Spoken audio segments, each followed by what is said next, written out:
So welcome back to my channel. This is your Vikas Kumar, or we are going to start with again the class 10th chapter, that is chapter 4, carbon and its compound. In this chapter actually mostly students are facing difficulty related to the covalent bond formation, कि कैसे कोई element जो है आपस में covalent bond बनाता है, how the covalent bonds are formed. तो सबसे पहले मैं अगर बता दूं आपको, before we have to be learn about the covalent bond formation, we have to be learn about the nature of elements. हमें एलिमेंट्स के नेचर के बारे में पता होना चाहिए. मतलब nature means that you must know about the how many protons, how many electrons a particular element have.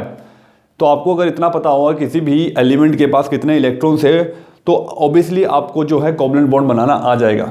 इससे पहले आपने थर्ड चैप्टर में मेटल्स और नॉन मेटल्स में जो प्रीवियस टर्म के आपका चैप्टर था, उसमें भी आपने ल्यूस डॉट स्ट्रक्चर पढ़ा था कि कैसे बनाया जाता है. यहाँ पे मैं उस चीज़ को दोबारा से बताने वाला हूँ, ठीक है, जो कि आपका ये इलेक्ट्रॉन डॉट स्ट्रक्चर है. तो बहुत इजी, क्योंकि आपको पता ही होगा कि किसी भी एलिमेंट का कितना एटॉमिक नंबर है, उसमें कितने प्रोटॉन्स है, कितने इलेक्ट्रॉन्स है, उसी के बारे में हम डिस्कस करेंगे जिन बच्चों को इनमें प्रॉब्लम आती है. तो मतलब बेसिक से शुरू करेंगे, बिल्कुल नीचे लेवल से हम शुरू करेंगे कोवलेंट बॉन्ड को कैसे बनाया जाता है, और सीधा हम उसको पूरे चैप्टर को जो है गो थ्रू कर लिया जाएगा. तो अभी इस लेक्चर में सबसे पहले हम पहले 10 एलिमेंट्स की बात करेंगे, जो हमारे पीरियोडिक टेबल के फर्स्ट 10 एलिमेंट्स है, उसके जो है ल्यूस डॉट स्ट्रक्चर कैसे बनाए जाते हैं, उनके इलेक्ट्रॉन्स कितने कितने होते हैं, ताकि हम उसके बाद में उनका जो है आपस में शेयरिंग करके कोवलेंट बॉन्ड बना सकें.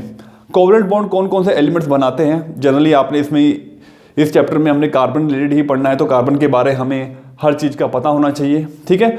तो सबसे पहले हम स्टार्ट करते हैं ल्यूस डॉट स्ट्रक्चर, ठीक है. ल्यूस हमारे साइंटिस्ट बहुत ही ग्रेट साइंटिस्ट रहे हैं, उन्होंने काफ़ी कंट्रीब्यूशन दी है अपने केमिस्ट्री सब्जेक्ट में, ठीक है. तो उन्हीं में से एक जो कंट्रीब्यूशन है हम पढ़ने जा रहे हैं, ल्यूस डॉट स्ट्रक्चर. तो ल्यूस डॉट स्ट्रक्चर की अगर हम बात करें तो सबसे पहले मैं 10 एलिमेंट्स का नाम लिखूंगा. हाइड्रोजन, ठीक है, लिथियम, ठीक है, hydrogen, then second one is your helium. अगर मैं बात करूं तो पहला एलिमेंट जो है, पहले 10 एलिमेंट्स में सबसे पहला एलिमेंट जो आता है वो हाइड्रोजन है. सेकंड आपका कौन सा है? हीलियम है. थर्ड आपका कौन सा है? लिथियम है. फोर्थ आपका कौन सा है? बेरिलियम है. फिफ्थ कौन सा आपका? बोरोन है. सिक्स्थ कौन सा आपका? कार्बन है. Then 7 atomic number is your nitrogen.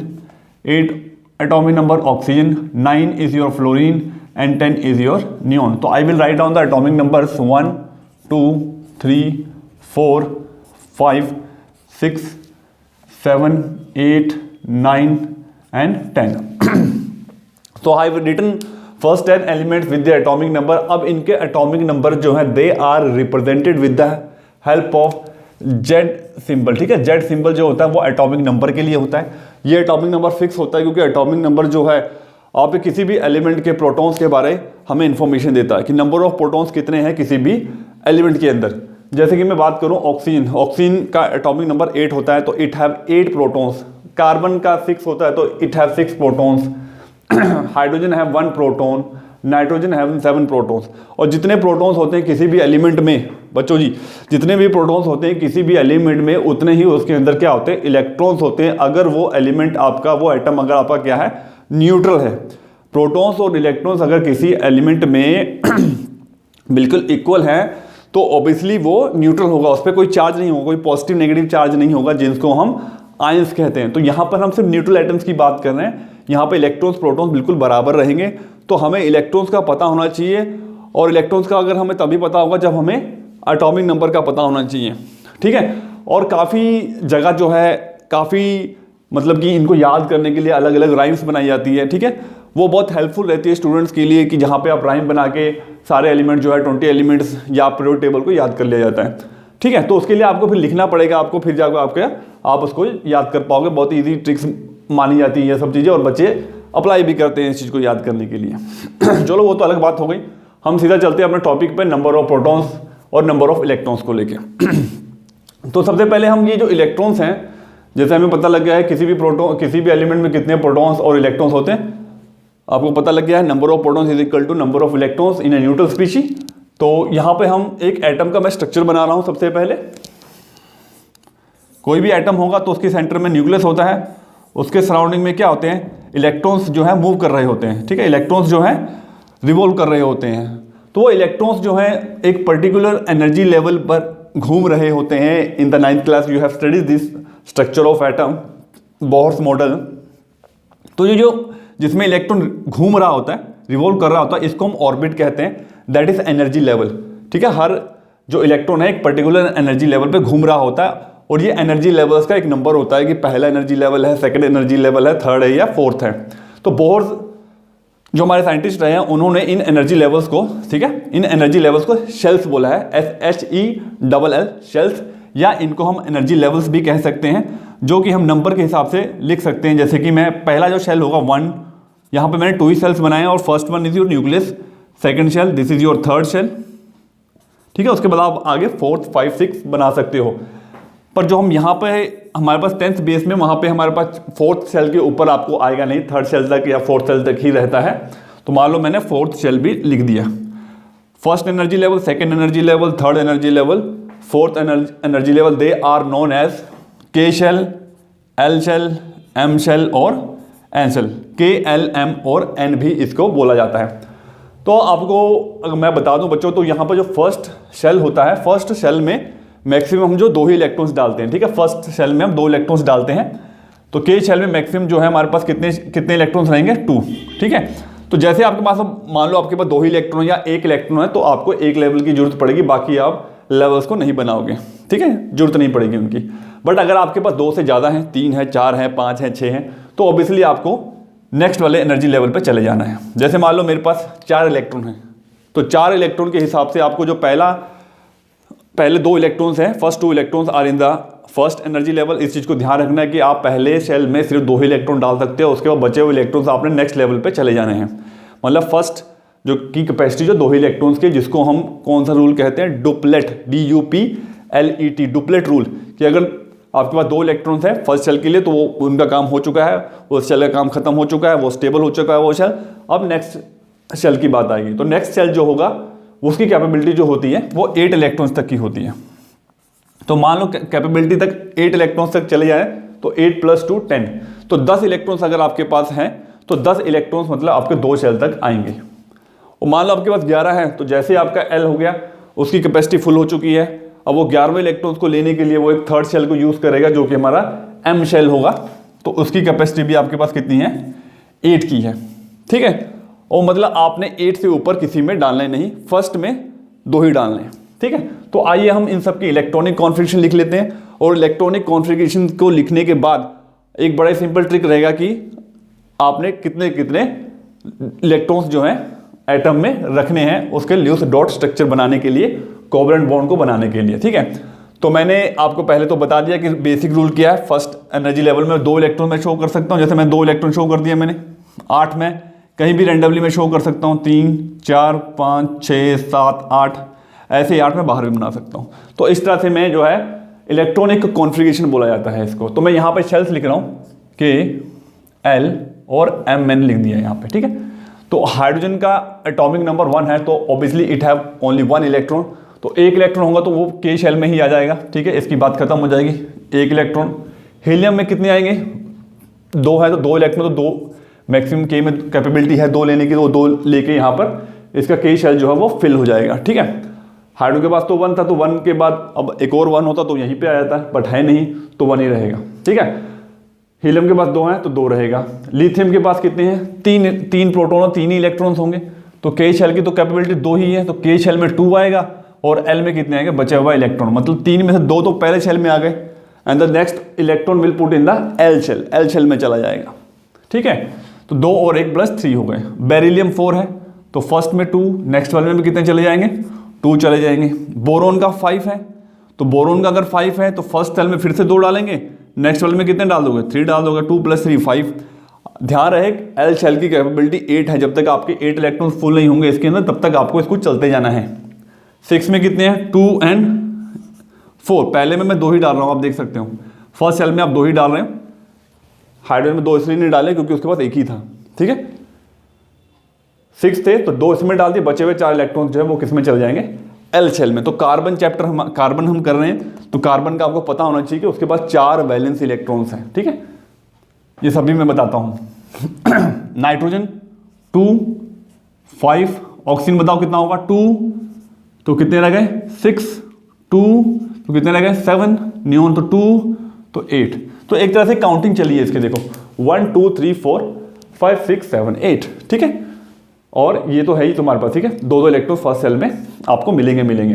अब आपको डॉट्स कैसे लगाने हैं, इलेक्ट्रॉन्स कैसे शो करने हैं कोवलेंट बॉन्ड बनाने के लिए, कोवलेंट बॉन्ड फॉर्मेशन के लिए जो कि जरूरी है डॉट्स लगाने हैं। तो आप डॉट्स जो है, इलेक्ट्रॉन्स जो है वो इलेक्ट्रॉन ही एक तरह से वो इलेक्ट्रॉन्स होते हैं जो आपने किसी भी एलिमेंट के सराउंडिंग में लगाने होते हैं उसको शेयरिंग के लिए। यहाँ पर जब एक चीज़ मैं और बताना चाहूँगा कि जब हम प्रोटॉन्स की बात करते हैं कि जो प्रोटॉन होता है वही एटॉमिक नंबर होता है, क्योंकि एटॉमिक नंबर जितने होंगे उतने ही उसके अंदर प्रोटॉन्स होते हैं और इलेक्ट्रॉन्स भी उतने ही होते हैं। तो क्यों नहीं हम इलेक्ट्रॉन के बेसिस पे ही उसका डेफिनेशन दे दें एटॉमिक नंबर का। तो इसका रीज़न ये होता है कि आपका इलेक्ट्रॉन जो है लूज और गेन हो सकता है, बट प्रोटॉन जो है वो न्यूक्लियस के अंदर रहते हैं, वो फिक्स रहते हैं। इसलिए जो प्रोटॉन का जो डेफिनेशन है एटॉमिक नंबर की वो रिलेटेड टू प्रोटॉन्स है, नॉट रिलेटेड टू इलेक्ट्रॉन्स। और जो हम लूज डॉट स्ट्रक्चर बनाएंगे that is related to the electrons, कि इलेक्ट्रॉन्स कितने हैं वो भी आपने उतने ही डॉट्स लगाने हैं जितने इलेक्ट्रॉन्स प्रेजेंट होते हैं उसके लास्ट शेल में, जो भी उसका लास्ट शेल होगा। किसी एटम में 2 हैं, जैसे अभी तक मैंने जो बनाए हैं फर्स्ट 10 एलिमेंट्स, तो इनके पास 2 ही शेल है, एक के शेल है और एक कौन सा एल, मतलब कि मैं 2 ही शेल बनाऊंगा। ये मतलब कि मैं थर्ड और फोर्थ वाला मैं रब कर देता हूं अभी सिर्फ आपके समझाने के लिए।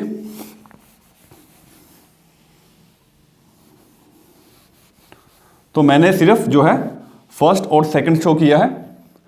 तो अगर मैं देखूं फर्स्ट में मैंने 2 इलेक्ट्रॉन शो किए हैं और मैंने सेकंड में 1 2 3 4 5 6 7 8, तो 8 + 2 10 यानी कि 10 इलेक्ट्रॉन्स वाला ये एटम है जो कि हमारा कौन सा होगा, नियोन होगा। तो अगर आपको ऐसा बना हुआ आता है तो you can say that this is the structure of neon. तो ये मैंने आपको बता दिया कि कैसे जो है इलेक्ट्रॉन्स की इलेक्ट्रॉनिक कॉन्फिगरेशन लिखी जाती है। अब मैं डॉट्स लगा रहा हूँ क्योंकि डॉट्स लगाना आपको आना चाहिए, उसके अकॉर्डिंग आप शेयरिंग करोगे। इलेक्ट्रॉन की जो शेयरिंग होती है तभी कोवलेंट बॉन्ड बनेगा। कोवलेंट बॉन्ड क्या होता है, इससे पहले आपने आयनिक बॉन्ड पढ़ा था, ठीक है। आयनिक बॉन्ड क्या होता है, आयनिक बॉन्ड के अंदर एक एलिमेंट एक एटम जो है इलेक्ट्रॉन लूज करता है और दूसरा जो है वो गेन कर लेता है। कंप्लीट ट्रांसफर ऑफ इलेक्ट्रॉन होता है, that you have studied in the 3rd chapter metals and non metals. एक मेटल जो है वो लूज कर देगा, नॉन मेटल्स को गेन कर लेगा, कंप्लीट होता है। उसमें ये नहीं होता कि अगर एक ने लूज किया दूसरा ले लेगा उसको, ये कंप्लीट ट्रांसफर होता है आयनिक बॉन्ड में।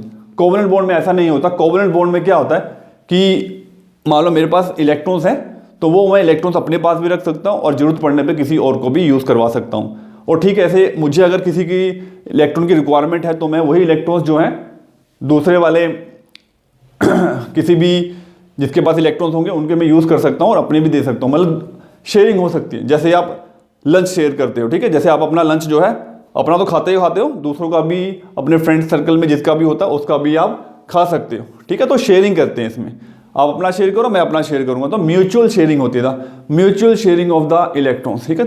तो mutual sharing of electrons is called covalent bond. Covalent bond बनता है तो कार्बन जो है म्यूचुअल शेयरिंग करता है। क्यों करता है ये मैं आपको बताऊंगा क्यों करता है। इस लेक्चर में तो नहीं, नेक्स्ट लेक्चर में जरूर बताऊंगा, ठीक है। तो अभी मैं स्टार्ट कर रहा हूं कि ल्यूज डॉट स्ट्रक्चर कैसे बनेगा। तो आपने देखना कि number of shells, outer shell, ठीक है, बाहर वाला शेल क्या है, सभी में 2 शेल है, सभी में 2 शेल है। 10 इलेक्ट्रॉन मैंने बनाए, सभी में 2 शेल है, ठीक है, फर्स्ट शेल और सेकंड शेल। तो आपने देखना है कि सेकंड शेल जो है, जो लास्ट शेल इन्हीं का सेकंड शेल ही है, क्योंकि इसके बाद कोई शेल नहीं है।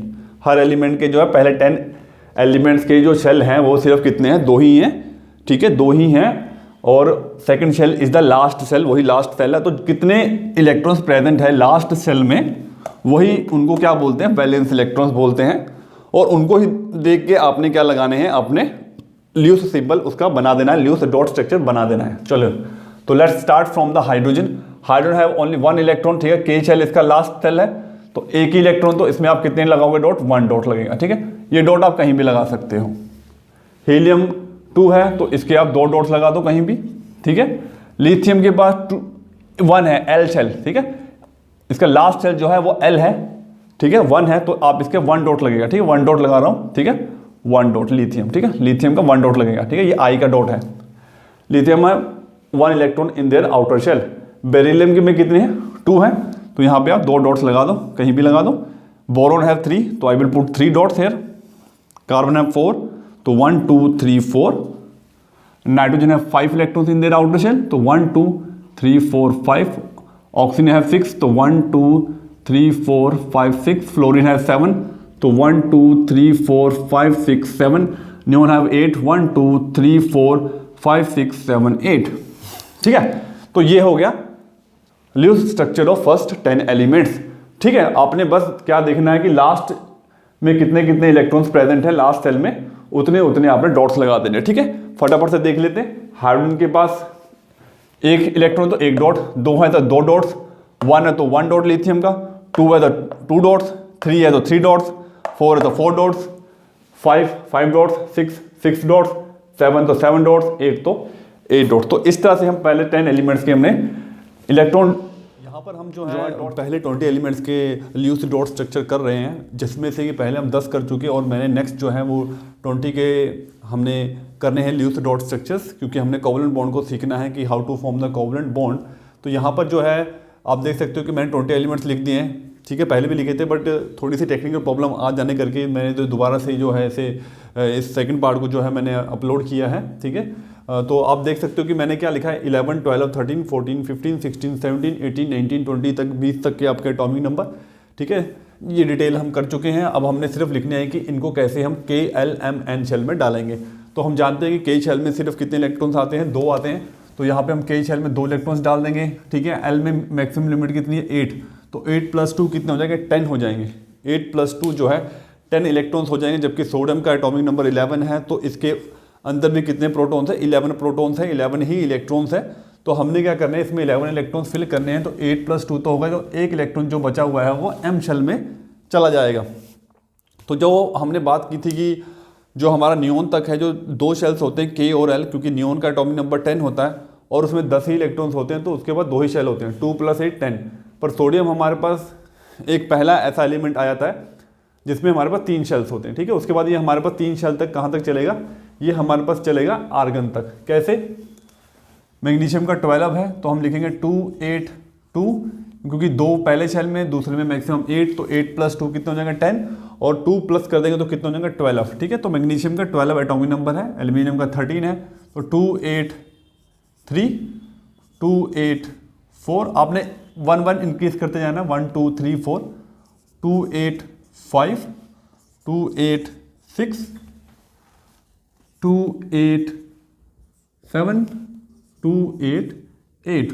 तो this is the maximum limit of the M shell that it can occupied 8 electrons in the M shell also। तो यहाँ पे हमारे पास आर्गन तक जो है हमने 3 शेल जो है वो पूरे कर लिए हैं। आप देख सकते हो 3 शेल हमने पूरे कर लिए हैं। तो K में मैक्सिमम लिमिट कितनी है, 2 की, L में 8 की और M में कितनी है, 8 की। तो कितने होंगे टोटल, 8 + 8 16 + 2 18, तो आर्गन का 18। तो आर्गन जो है वो एक स्टेबल एलिमेंट है, एक स्टेबल गैस है। ठीक है, जैसे कि यहाँ पे 8 इलेक्ट्रॉन्स पूरे आ रहे हैं। इससे पहले जो 8 इलेक्ट्रॉन्स हमारे आए थे वो सेकंड शेल में आए थे, जो 2 + 8 10 बता रहे थे, जो कि हमारा नियोन था। ठीक है, तो आप ये सभी हमने 2 8 7 2 8 8 2 8 6 लिख दिया है। तो 14 थे, तो आप देख सकते हो 2 + 8 10 + 4 14, 2 + 8 10 + 5 15, 2 + 8 10 + 6 16। मतलब अपने 8 आपने सेकंड शेल हमारा पूरा फुल है, तभी तो हमने थर्ड शेल फिल करना शुरू किया है, जिसमें हम 1 2 3 4 5 6 रेगुलर फिल करते आ रहे हैं और हमने आर्गन तक उसको फिल कर दिया है। अब जैसे कि आप देख सकते हो कि आर्गन का यहाँ पर थर्ड शेल जो है वो कम्प्लीटली फिल हो चुका है। तो नेक्स्ट जो इलेक्ट्रॉन आएगा वो किस में चला जाएगा, एन शेल में। यानी कि पोटाशियम और कैल्शियम जो फर्स्ट 20 एलिमेंट्स में 2 ऐसे एलिमेंट है जिसके कितने शेल्स हैं, 4 शेल्स हैं। ठीक है, 4 शेल्स हैं। तो यहाँ पे हम कैसे पुट करेंगे, तो यहाँ पे पहले तो आप 18 पुट कर दो, जबकि इसके पास 19 है। तो यहाँ पे हम 9 नहीं पुट कर सकते क्योंकि मैक्सिमम लिमिट 8 की ही है। तो ये हमारे पास क्या आ जाएगा, 1 जो है वो एन शेल में चला जाएगा, 4th शेल में चला जाएगा। इसी तरह 20 करने के लिए हमें कितने डालने पड़ेंगे, 2 डालने पड़ेंगे। ठीक है, तो we have written the electronic configuration all the 20 elements. और अब मैं इसके ल्यूस डॉट्स स्ट्रक्चर बनाने जा रहा हूँ, डॉट्स लगाने जा रहे हैं। डॉट्स का मैंने आपको पहले बताया था कि डॉट्स कैसे लगाते हैं। तो इसका सिंपल सा रूल है, the number of electrons present in the outermost shell that is equal to the number of dots present around the element. ठीक है, रूल क्या कहता है हमारा, रूल ये कहता है कि आपके पास नंबर ऑफ इलेक्ट्रॉन्स, ठीक है, नंबर ऑफ इलेक्ट्रॉन्स कितने हैं किसमें, that is in your outermost shell. Outermost shell में जितने इलेक्ट्रॉन्स हैं, you have to put equal number of dots. उतने ही आपको क्या लगाने हैं, नंबर ऑफ डॉट्स भी उतने ही लगाने हैं। तो 11 से लेके 18 तक के आउटर मोस्ट शेल कौन सा है, एम है। एम आउटर मोस्ट शेल है, एन नहीं है, क्योंकि एन में तो कोई इलेक्ट्रॉन ही नहीं है। तो एम जो है वो लास्ट शेल है, इनमें 3 शेल है, तो लास्ट शेल आपका एम है। कहाँ, ठीक है, आर्गन तक। पोटाशियम और कैल्शियम का लास्ट शेल कौन सा है, एन शेल है हमारे, जिसमें 1 और 2 इलेक्ट्रॉन प्रेजेंट हो। These are the outermost shell. बाहरी शेल कौन सा है, सबसे बाहर वाला, और जिसमें जो ये इलेक्ट्रॉन्स प्रेजेंट होते हैं आउटर मोस्ट शेल में, उनको हम क्या बोलते हैं, they are known as valence electrons. Valence electrons, जितनी भी कहानियां हैं ये वैलेंस इलेक्ट्रॉन्स के ऊपर ही है। वैलेंस इलेक्ट्रॉन्स क्या होते हैं, number of electrons present in the outermost shell, और हमें 8 इलेक्ट्रॉन पूरे करने होते हैं, उसके हिसाब से ही ये शेयरिंग करेंगे अपनी, ठीक है। वो तो चलो बात की बात है, बस इस वीडियो लेक्चर में हम सिर्फ डॉट्स लगाना सीख रहे हैं, कैसे डॉट्स लगाए जा सकते हैं। तो सोडियम में कितने डॉट्स लगेंगे, एम शेल में 1 है, तो आप कितने डॉट लगाओगे, 1 डॉट लगाओगे, ठीक है, क्योंकि इसके पास 1 ही है आउटर मोस्ट शेल में। मैग्नीशियम का आउटर मोस्ट शेल भी एम है, इसमें 2 है, तो आप 2 डॉट्स लगा दो, कहीं भी लगा सकते हैं। एल्यूमिनियम के 3 है, तो आपको 3 डॉट्स लगाने हैं। सिलिकॉन के 4 हैं, तो 1 2 3 4। फॉस्फोरस के 5 है, तो 1 2 3 4 5। सल्फर के 6 है आउटर मोस्ट शेल में, तो 1 2 3 4 5 6। 7 है, तो 1 2 3 4 5 6 7। आर्गन के पास 8 है, तो 1 2 3 4 5 6 7 8, ठीक है। इसको तो कुछ चाहिए ही नहीं, 8 इलेक्ट्रॉन पूरे हैं। 1 तो पोटाशियम में 1, कैल्शियम में 2 तो 2। तो ये हमने ल्यूइस डॉट स्ट्रक्चर बहुत अच्छे से सीख लिया है। अब इसके बाद हम जो है कोवलेंट बॉन्ड बनाना सीखेंगे, कार्बन के बारे में पढ़ना सीखेंगे। तो यहाँ का जो वीडियो है ये यहीं पे ही हम जो है इसको ख़त्म कर रहे हैं, क्योंकि मैंने फर्स्ट 20 के जो हैं वो आपको ल्यूइस डॉट स्ट्रक्चर सिखा दिए कि कैसे इनको डॉट्स लगाए जा सकते हैं, ठीक है। नेक्स्ट जो हम इंट्रोडक्शन करेंगे कार्बन का और कोवलेंट बॉन्ड बनाने का, ठीक है। तो thank you for watching this video, hope you like it, ठीक है। Thank you again.